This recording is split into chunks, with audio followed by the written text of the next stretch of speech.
She was really looking forward to it, and yet you can't take time off work even for your sister, huh? When my mother, who rarely calls, said this quietly, she seemed to blame me, but I was momentarily confused. Why didn't you come? You have been promising me since we were little that you would come no matter what when I got married. As my sister spoke excitedly on the phone, I was honestly perplexed and didn't know where to begin explaining. Then, my sister said something unexpected in a lower voice, and I felt like I understood what was going on. My name is Diana. I am a 35-year-old single woman. About 5 years ago, I started my own business which took off. Despite my hectic daily life, I am living freely on my own. One day, some delightful news came my way. Diana, I've decided to get married. If I wait for you to marry, I'll be over 30, so I'm marrying before you. When I returned home, my sister was there. While announcing her marriage, she teased me, so I pinched her cheeks with both hands and spun them around saying, "That's wonderful. You don't have to wait for me. Just marry quickly while there's someone willing to take you." Pinched on the cheeks by me, my sister burst into laughter, delighted. My sister Kelly is 25, 10 years younger than me. She has always been a gentle and adorable girl. Unlike my tomboyish self, I thought getting married and becoming a housewife would be the happiest for her. "You'll come to my wedding, right? Can you take time off?" When my sister asked a bit anxiously, I smiled broadly and said, "Of course. No matter what work comes up, I'll definitely be there. Just let me know the date early so I can adjust my work." She nodded happily at my words and hugged my arm, so I decided to take her out for a celebratory meal at a restaurant. Watching her smiling throughout made me feel happy too. My sister's happiness is my happiness, and we've always been very close siblings. However, the next day, an annoyed call came from my mother at home.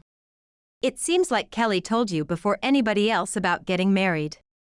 That was news to me, so I was surprised and said, "Oh, did she? I didn't know that." She sounded so happy about it, so I just took her out to celebrate at a restaurant and we had a few drinks. Was that bad? No, not really. Just wondering if you asked her whether she properly told us or not. She always reports to you first, no matter how important it is. She added while saying that if we were celebrating, it would have been better done at home so my sister wouldn't have to walk the night streets drunk. I sighed and said, "I assume Kelly wasn't that drunk when she came home. She's an adult." "Mom, you worry too much." And I laughed. My mother didn't laugh with me and remained stern, so I reluctantly apologized. "I'm sorry. I should have asked Kelly if she had already reported to you before celebrating." Then, it seemed my mother finally accepted, and she hung up the phone. My mother is actually my stepmother. My real mother passed away from illness when I was 5, and my father raised me alone until I was 10. Due to concerns from those around him that it was too difficult to raise a young girl alone, he decided to remarry. After that, my sister Kelly was born, and I was delighted to have a sister, even if she was from a different mother. As she grew up, she started to follow me around. Out of love for her, I often took her with me, only to safe places, given our age difference. Yet, every time my mother would overly worry and restrict her actions. My mother kept her close all the time, worried and overprotective, which continued even as my sister grew up. As a result, it seems my sister gradually started to resent our mother. No matter what anyone said, my mother wanted to keep my sister by her side and seemed to want to keep me away, so I decided to leave home before I even graduated from university. Actually, I think the reason my mother pushed me away was because of something my father said one day.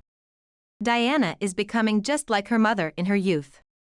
Of course, he said this when my mother wasn't around, but I knew my mother had overheard it while hiding. When I left home, my sister cried and didn't want me to go, which apparently my mother didn't find amusing. Thus, having left home, I haven't returned much in over a decade, and my father still cares about me and often visits to take me out for meals or drinks. After Mom passed away. If I had just tried a little harder on my own, maybe I could have lived together a bit longer with you. My father always referred to my real mother as Mom when it was just the two of us, and slightly tipsy, he would inevitably express his regrets about not doing enough and apologize to me. Stop it. If you hadn't remarried, I wouldn't have met Kelly, so I left home on my own because I wanted to do things my way. My father teared up a little and sniffled at my words. But in reality, I had a secret I could never tell my father or anyone else. It was the spitefulness and favoritism of my stepmother when I was a child. I was hardly ever allowed to eat the cakes or ice creams that father brought home as souvenirs, including the snacks from business trips. Even the Christmas money I received from relatives and neatly stored in my desk was taken by her the next day. When I angrily went to her and demanded my money back, she widened her eyes and said, "I saved it for you. Don't talk like that." However, the passbook where the Christmas money was supposed to be saved was never given to me when I left home, and I still haven't received it to this day. When I started working part-time in high school, my mother secretly demanded half of my earnings, behind my father's back. Do you know how much tuition costs? Give me your earnings. My mother demanded money like this, although my high school was public and should have cost almost nothing. She said the rest would be saved, but I have never been reimbursed for the money taken during this time. I never told my father about her mean-spiritedness towards me, because I didn't want to cause any trouble. I hated the idea of them fighting over something I said, my sister seeing that and being sad. I thought it was better if I just endured it. Even as my sister grew up, she disliked our overly interfering mother, and grew closer to me instead, which still seemed to annoy my mother. That's fine. Diana is Kelly's older sister, and it's natural for her to be attached. But Kelly always talks about Diana. I'm her mother, yet. It's frustrating. My mother was annoyed that Kelly admired me, who was hardworking, and relied on me more than on her. My mother kept treating her like a child and not letting her be free, which made her undesirable to Kelly. My mother never realized that, and she wasn't acknowledging her as an adult as always, which I thought was understandably irritating. My mother disliked that my father cared for me, sending money or contacting me, and meeting with me, which she didn't approve of. Her jealousy was all directed towards me. Then, for a while, Kelly was busy with wedding preparations and didn't visit me as the days passed. Soon, I received an invitation to her wedding. We finally managed to send out the invitations. Mark yes and send it back quickly. Kelly called with this message. Although I had some concerns, I agreed and ended the call. I would regret later not asking more at that moment, but I had no idea it would turn out like this. I did just as I was told by Kelly and posted the reply card the next day, and all that was left was to wait for the day. As I was adjusting my work schedule with Kelly's wedding next week in mind, I noticed multiple calls on my cell phone from her. It was almost like she was bombarding me with calls. When I finally answered, she said something unbelievable. "Diana, why didn't you come to the wedding? You said you'd adjust your work." Kelly was unusually furious and blamed me, and as I searched for words in confusion, my mother seemingly snatched the phone from her and said, "Kelly was waiting for you all this time. So you chose work over your sister after all? Just say it clearly." Confused by this, it seemed I was marked as absent from Kelly's wedding. My mother coldly blamed me, saying, "So that's all your sister means to you, huh?" I understand now. After having her say, she left and Kelly came back on the line. I looked at the invitation and said, "Wait, Kelly. The invitation I received says the wedding is next week." And I quickly took a photo of the invitation and sent it. She was shocked to see that. Why? Why is only your invitation so crudely altered with the date? Who could have done this? The invitation she sent me had correction tape on the date section, and it seemed that someone had written over it with a marker. That date was indeed set for the next Saturday. When the invitation arrived, I had noticed the date was altered and it looked sloppy, but I was shocked to find out it had been tampered with. Realizing that I hadn't skipped her wedding, Kelly's voice calmed down a bit. Mom is just extremely angry, she's even talking about cutting ties with you. Hearing that, it clicked. Could it be that the perpetrator who altered the date was my mother? I asked Kelly, who had seen the invitations before they were sent. Of course, Dad and Mom saw them. We're inviting relatives, so they checked to make sure there were no mistakes. When I heard this, I asked Kelly if she had checked the reply cards herself. It turned out that my mother had handled all the checking because Kelly was busy. I apologized to her for not being able to attend the wedding. Then, sensing something, she apologized for getting emotional, and I promised to visit her new home with gifts once she returned from her honeymoon. Just before hanging up, Kelly suddenly said, "No matter what, I won't ever cut ties with you. Always be my sister, Diana." That made me nearly cry, but I laughed it off and ended the call. Kelly would be leaving for her honeymoon the next day.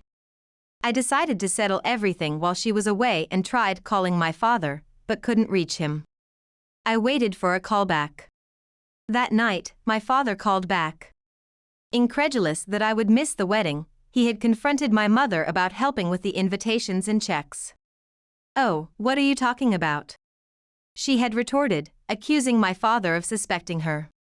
Rather than that, it's better to cut ties with Diana, who missed such an important family ceremony without a word, she insisted. That shocked my father, but he relayed this to me. I told him that if my mother wanted to cut ties so badly, she was free to do so, and shared my thoughts. Mom intended that all along, surely. From the mysterious alteration on the invitation, I was unable to attend the wedding, and if I couldn't prove that, my mother could impress upon everyone that I chose work over my sister's wedding. And she could boldly suggest cutting ties and bury me forever in their memories.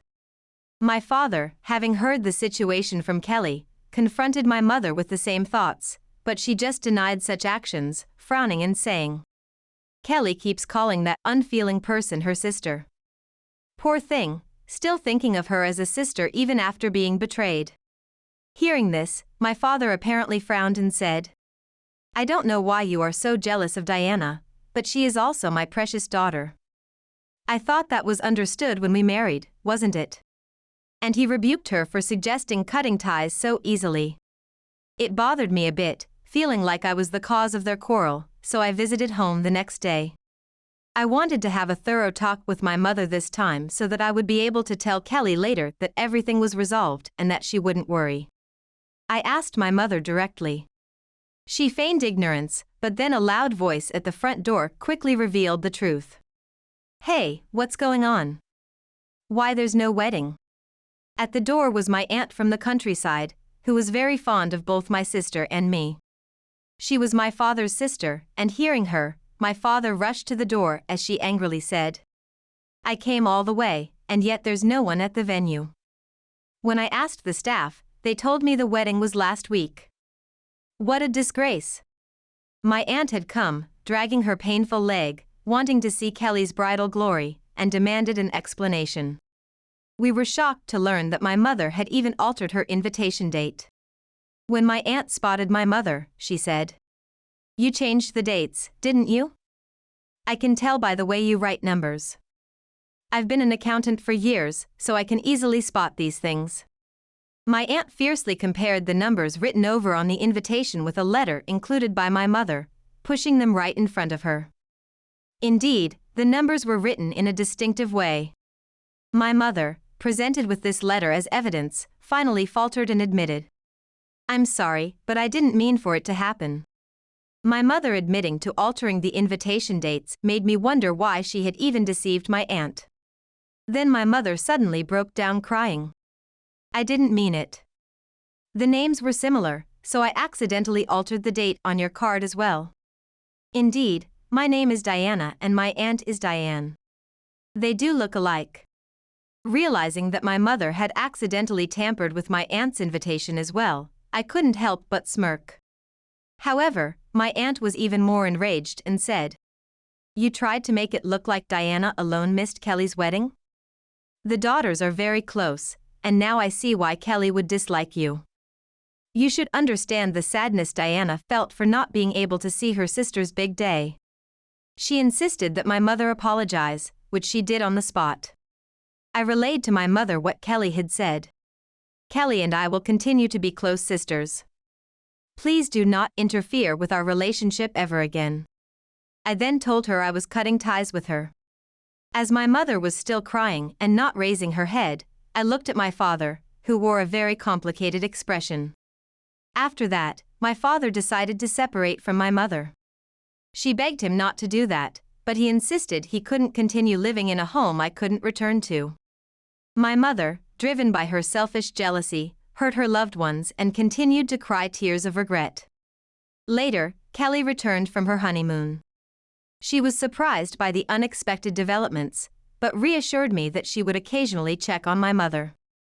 And now, with my father living alone, I've decided to take the opportunity to spend quality father-daughter time and commit to taking good care of him.